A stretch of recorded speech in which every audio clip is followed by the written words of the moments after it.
Right international breaking చూస్తున్నాం. Target Iran. ఇదే లక్ష్యంగా అటాక్స్ కు దిగింది ఇజ్రాయెల్. ఇప్పుడు ఇరాన్ అణు స్థావరాలే టార్గెట్ గా క్షిపణులతో దాడులు చేసింది. కళ్ళు మూసి తెరిచేలోగా ఇజ్రాయెల్ మిసైల్స్ ఇరాన్ లో విధ్వంసాన్ని సృష్టించాయి. ఇంకా చెప్పాలంటే ఇరాన్ కు నిద్రలేని రాత్రిని మిగిల్చింది నెతన్యాహు సైన్యం.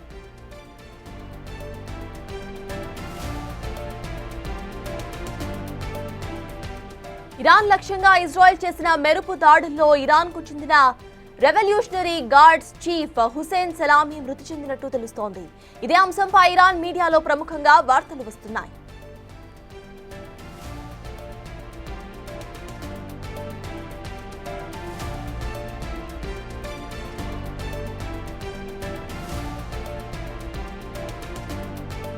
ఇప్పటికే ఓవైపు మిడిల్ ఈస్ట్ లో ఉద్రిక్తతలు చల్లారకపోగా రోజు రోజుకు పెరుగుతూనే ఉన్నాయి.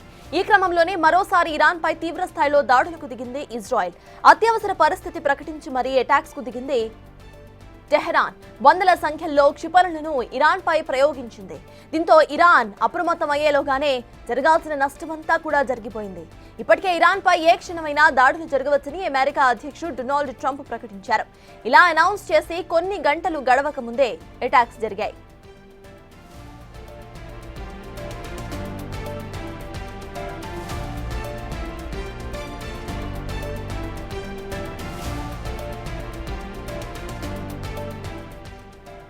ప్రపంచం మరో యుద్ధాన్ని ఎదుర్కొంటోంది. ఇప్పటికే రష్యా, యుక్రెయిన్, ఇజ్రాయెల్, పాలస్తీనా యుద్ధాలు కొనసాగుతూ ఉండగా ఇప్పుడు ఇరాన్, ఇజ్రాయెల్ యుద్ధం మొదలవటం మిడిల్ ఈస్ట్ ను మరింత భయంకరంగా మార్చిపోతోంది అన్న భయాలు మొదలయ్యాయి.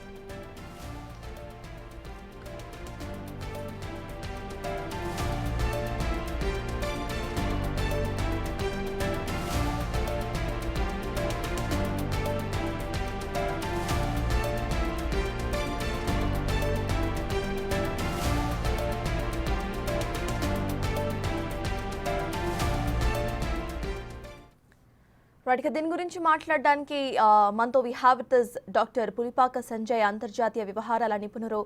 నమస్తే అండి.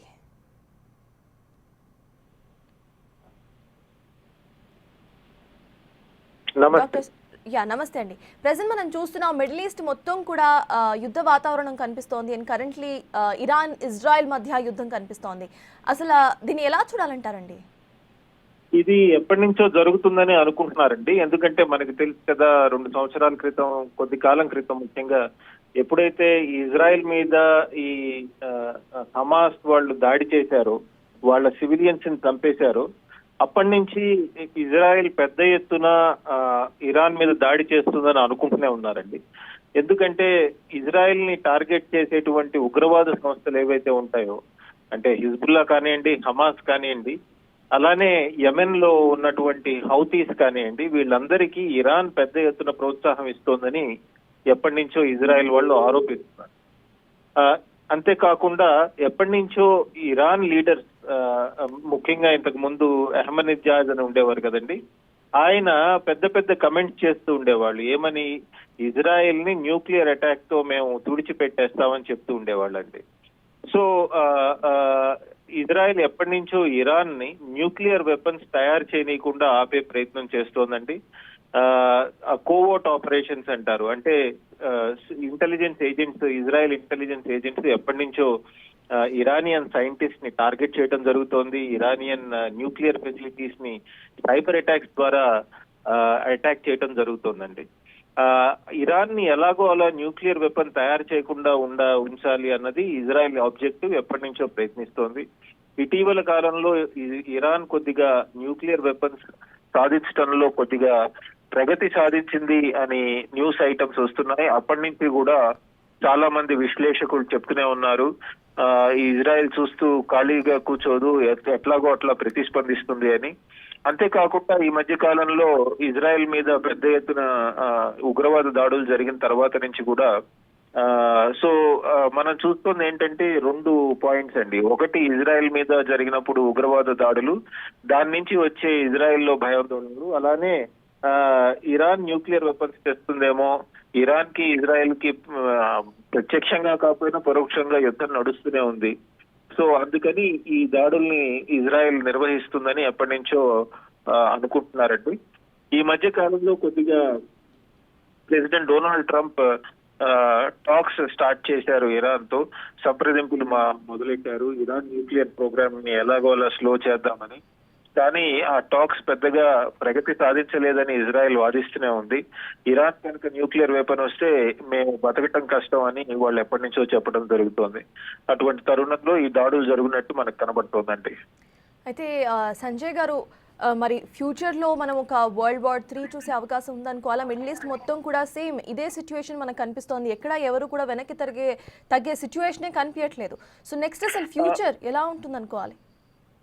వరల్డ్ వార్ 3 అనుమానం అండి. ఎందుకంటే మిడిల్ ఈస్ట్ లోనే మీరు తీసుకుంటే Saudi Arabia, United Arab Emirates, ఈ అరబ్ కంట్రీస్ ఏవైతే ఉన్నాయో అవి అమెరికాతో నిలబడి ఉంటాయండి. ఈ మధ్య కాలంలో అమెరికాతో వాళ్ళకి మంచి సన్నిహిత సంబంధాలు కూడా ఏర్పడ్డాయి. ఎందుకంటే డొనాల్డ్ ట్రంప్ మనం చూసాము ఈ మధ్య కాలంలో అరబ్ దేశాల్లో పర్యటించి వాళ్లతో మంచి రిలేషన్షిప్స్ డెవలప్ చేసుకున్నారు. డొనాల్డ్ ట్రంప్ పర్యటన మీద అమెరికాలోనే తీవ్రమైన క్రిటిసిజం వచ్చింది, కానీ మిడిల్ ఈస్ట్ దేశాల్లో చాలా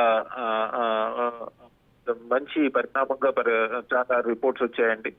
అలానే ఉగ్రవాదులు సంస్థలు అయినటువంటి సిరియా అటువంటి దేశాల్లో కూడా అమెరికా మంచి సంబంధాలు పెంచుకునే ప్రయత్నం చేసింది. ఇవన్నీ చూస్తుంటే మనకు అనిపిస్తుంది ఏంటంటే బహుశా అమెరికా ఈ దాడి జరుగుతుందని తెలిసే ఇన్ని దేశాలతో సత్సంబంధాలు పెంచుకుంటుందేమో. ఉగ్రవాదులు అమెరికా మీద దాడి చేయకుండా వీటితో మంచి సంబంధాలు పెంచుకోవడం జరుగుతుంది. ఈ మధ్య కాలంలో మనం చూసాం కదండి, పాకిస్తాన్ మిలిటరీ కూడా అద్భుతంగా ఉగ్రవాదాన్ని ఆపుతోందని 2 రోజుల క్రితం ఒక యుఎస్ మిలిటరీ జనరల్ చెప్పడం జరిగింది. అంటే ఇరాన్ చుట్టూ ఉన్న దేశాలన్నింటినీ అమెరికా వైపు తిప్పుకోవడం జరిగింది ఆల్రెడీ. సో ఇరాన్ కి సపోర్ట్ గా ఇప్పుడు వెళ్లేది నా ఉద్దేశంలో మహా అయితే రష్యా, చైనా, వీళ్ళు కూడా పరోక్షంగానే చేస్తారండి.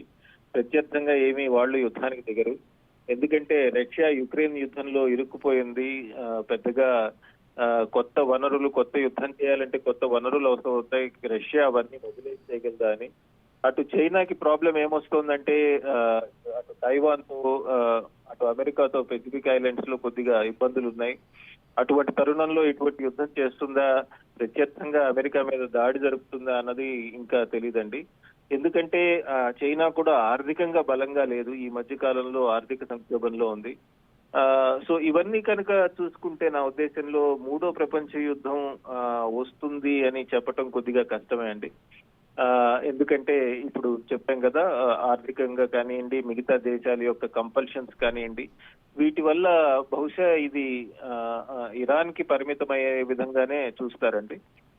కాకపోతే వివిధ దేశాల్లో అమెరికా మీద, ముఖ్యంగా ఈ మిడిల్ ఈస్టర్న్ కంట్రీస్ లో కొంత వ్యతిరేకత వచ్చే అవకాశం ఉంది. దాన్ని కూడా వాళ్ళు అమెరికన్స్ ఎప్పటి నుంచో ప్రిపేర్ అయి ఉన్నట్టున్నారండి. సో ఇవన్నీ చూసుకుంటే నా ఉద్దేశంలో వెంటనే 3వ ప్రపంచ యుద్ధం కొద్దిగా కష్టమేమో అనిపిస్తోందండి. థ్యాంక్ యూ డాక్టర్ సంజయ్ గారు టు జాయిన్ విత్ us.